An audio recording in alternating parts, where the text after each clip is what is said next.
TS6 vous présente un volet magazine avec un grand reportage sur Franck Laurent. Chloé et Lina l'ont rencontré.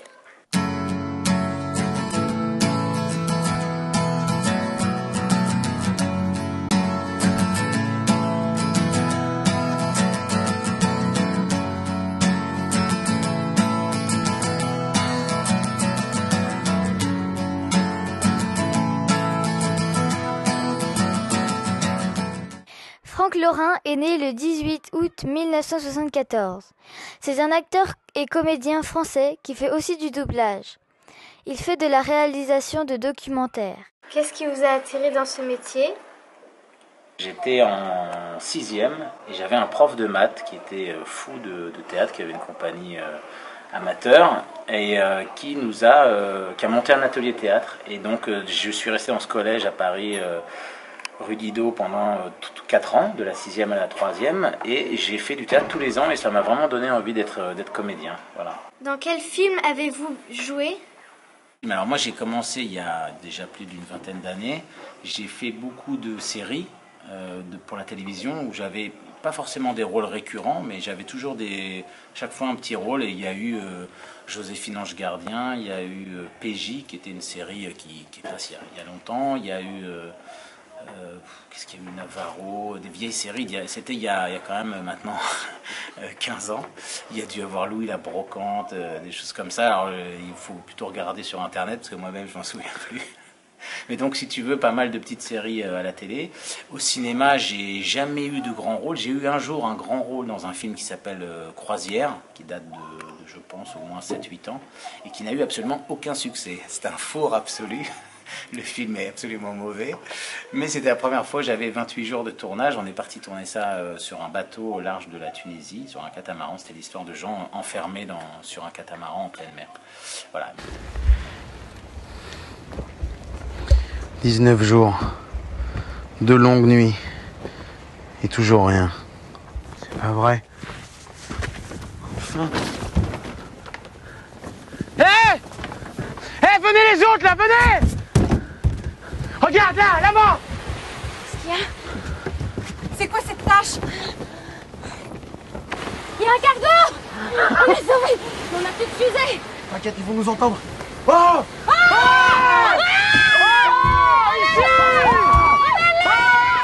Et là, je pense que c'est un navet. Voilà. Bon, ça arrive. Voilà.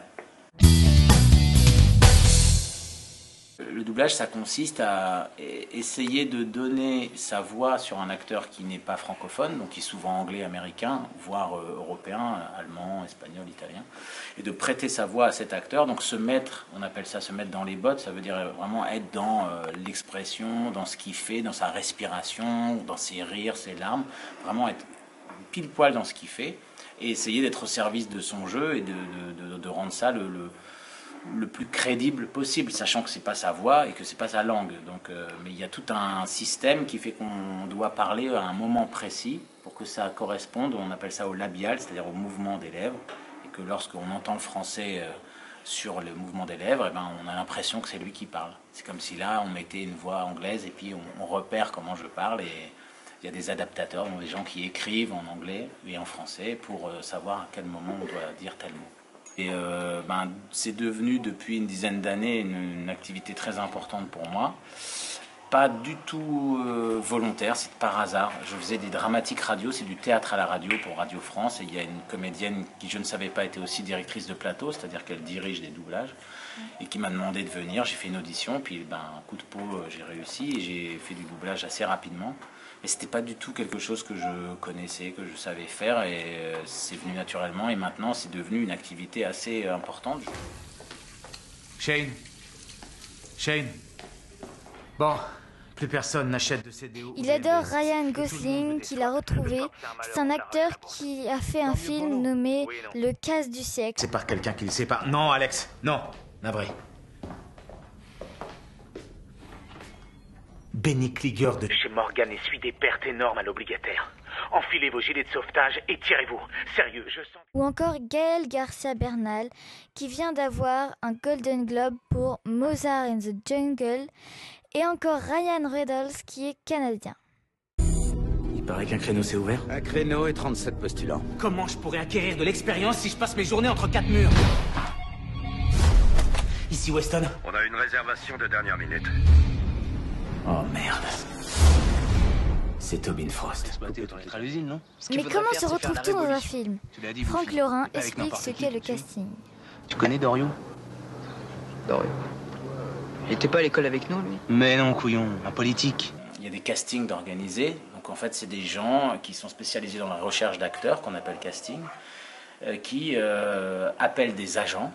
Très souvent, c'est le réseau, c'est-à-dire des agents qui représentent des comédiens pour dire, ben voilà, on a besoin de tel rôle pour une série, de tel rôle pour un film, ou même pour une pièce de théâtre.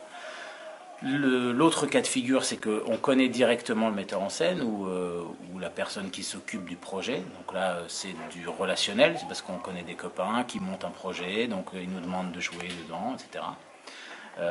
Et tu sais, avant qu'il y ait des casting directors, il y avait les premiers assistants réalisateurs qui, eux, s'occupaient de ça dans les années encore 80-85. Et puis après, les Américains ont inventé ce métier de casting director, donc qui est spécialisé dans la recherche d'acteurs. Voilà, donc il faut être appelé à faire des essais, à faire des auditions au théâtre et après les réussir. Mais pour réussir une audition, il y a plein de facteurs qu'on ne maîtrise pas. C'est-à-dire qu'il n'y a pas que le talent, il y a aussi le fait qu'il faille plaire à la chaîne, il faille plaire aux metteurs en scène, aux producteurs, à tout un ensemble de gens qui à un moment disent « Ah, c'est la personne, c'est évidemment elle ou lui, c'est lui qu'il nous faut ».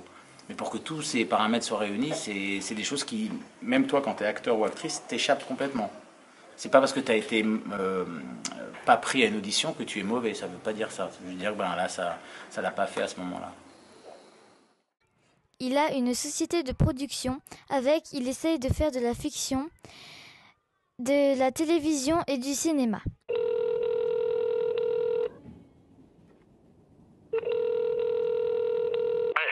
Ouais, Pierre, ça va? Bon, alors, comment ça s'est passé? Écoute, c'était compliqué, il y a eu des conditions hallucinantes. J'ai toute la deuxième mi-temps. Je suis rentré à 20 minutes de la fin et mon dos a tenu. On a gagné, donc voilà, c'est reparti.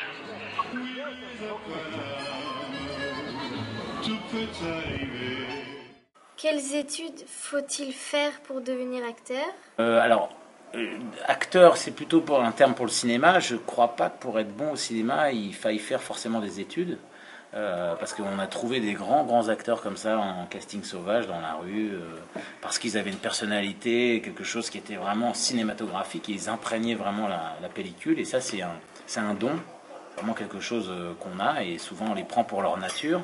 Par contre, quand il faut jouer au théâtre et être ce qu'on appelle comédien, connaître le répertoire, savoir parler en public, prendre la parole, etc., là, je pense qu'il faut faire une école de théâtre. Alors, pour vraiment le haut du panier, c'est le Conservatoire national de Paris et aussi l'école de Strasbourg, le TNS, qui sont deux grandes écoles nationales, mais très très très difficiles à avoir parce que sur 2500, à peu près 2500 candidats, ils en prennent une vingtaine. Alors c'est pour vous donner un rapport, c'est pratiquement 1 pour 1000. Donc c'est très très compliqué d'avoir le concours. Moi-même j'ai essayé de l'avoir, je ne l'ai pas eu.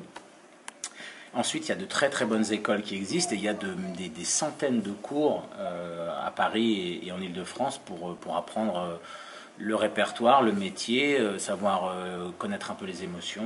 Donc voilà, faire une école, c'est un peu une base. Alors moi, j'ai fait à l'inverse parce que moi, j'ai commencé à être comédien, j'ai appris un peu sur le tas et ensuite, je suis revenu à l'école. Voilà. Alors, mes projets. Il y a 2 projets de théâtre, mais comme toujours, ce sont des projets, donc on a fait des lectures, etc., qui peut-être verront le jour, mais alors, quand, je ne sais pas. Voilà. J'ai beaucoup de séries qui arrivent en doublage que je vais doubler.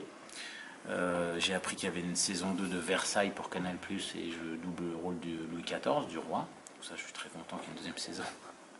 Et puis j'ai des projets de films et de séries avec ma société Frozen Frogs, les grenouilles gelées, qui sont en train de se mettre en place. Voilà. Donc voilà les projets les plus importants, on va dire.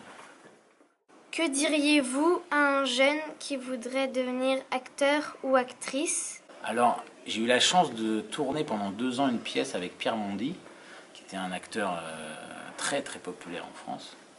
Et on avait 50 ans d'écart à l'époque. Donc c'était dingue. Moi j'en avais 35, j'en avais 85. Je me dis, mais qu'est-ce que je vais faire avec ce vieux monsieur pendant 2 ans, enfin 1 an et demi. On a tourné 80 dates tous les deux sur scène. Donc on se voyait tout le temps. Et il m'appelait Fiston, il me disait, Fiston, ce métier, c'est pas un métier, c'est une aventure. Et c'est ce que je dirais à tous les jeunes, c'est que c'est pas un métier comme tout le monde où tu signes un contrat puis tu vas au bureau tous les jours. C'est une aventure. Donc une aventure, tu sais jamais si ça va bien se passer, si ça va mal se passer. Dans une aventure, il y a toujours des bons moments, des mauvais moments. C'est comme dans un bateau et tu essayes d'aller quelque part, tu sais pas où, mais tu avances, quoi. Donc voilà, c'est le conseil, c'est que il faut tout tenter si tu veux faire ce métier. C'est Tarantino qui disait, si tu passes pas par la porte, passe par la fenêtre. Tu vois, voilà, ce qu'il fait maintenant. Et lui, il était employé dans un vidéoclub, tu vois. Pas du tout réalisateur. Et c'est en voyant des milliers de films toutes les nuits que ça lui a donné envie de faire ça. Et il est devenu ce qu'il est.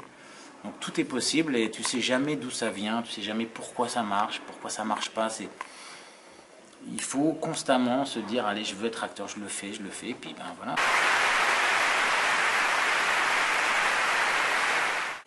Merci de nous avoir suivis.